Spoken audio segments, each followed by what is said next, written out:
Now, 21 minutes after 7 o'clock on this Friday morning, the U.S. has agreed to accept up to 100,000 people escaping from the war in Ukraine. It's a modest number compared to the millions who've found temporary homes in Europe. Most have gone to Ukraine's neighbor Poland, and that's where President Biden will be later today to see firsthand the scale of the refugee crisis. Zac Lashway is live in Chelm, Poland. And Zac, you are at a church that's been converted to a refugee shelter. It's got to be heartbreaking.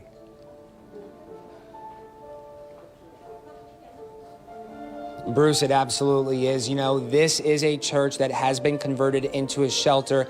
It's meant to be temporary, but for many, it's all they have to call home. Chelm, Poland, a city with charm and character, is welcoming Ukrainians with arms wide open. In the heart of Chelm, there appears to be no sign of war, but 15 miles from where we're standing, people are fleeing their country, leaving what they know life to be behind. Inside this Baptist church hangs art drawn by children forced out of their classrooms in Ukraine. A girl named May drew this. You see two flags that look similar to Russia and Ukraine. Chaos and people running. Communication, specifically language barriers, are challenging, but can be conquered. How old are you? Yes. 5. Having responded to other disasters, providing relief, how does this measure up? It's just different. I've done a lot of different disasters as far as natural disasters. This is the first one that is just, I mean, like this. It's different. Gary Finley, a volunteer with Texas Baptist Men, was born and raised in Houston. Now retired, Gary lives in San Antonio to be closer with his grandchildren. Have you been emotional since doing this work? You would ask that. Yes, very much so.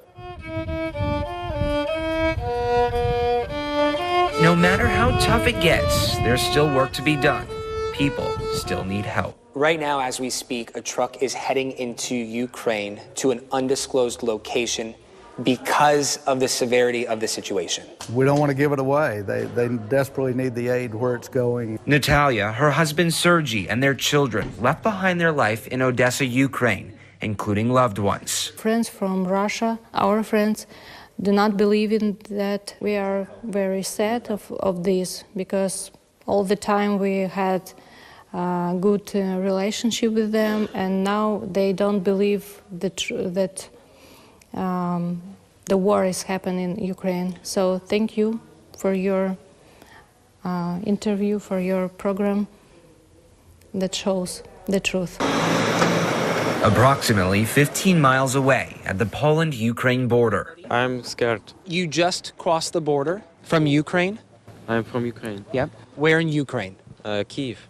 This young man, his sister, and their cat named Mars are en route to Germany. Just steps into Poland. We have food for animals, blankets for people to keep warm, and chopped firewood for them to make a fire. Organizations have set up shop at the border to help refugees navigate their new normal. We're feeding them, giving them water, just supporting them and where we can with the babies, feeding them in milk, nappies and diapers.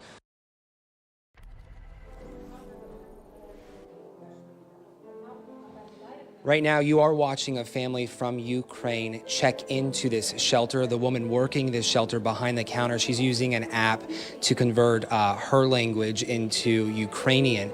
So if you take a look here, these are bags from folks who showed up about an hour ago. A bus with 15 people traveled here 13 hours to get here, mostly elderly.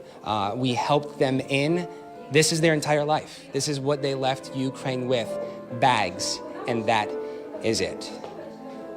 In Poland, I'm Zac Lashway, Channel 4, the local station.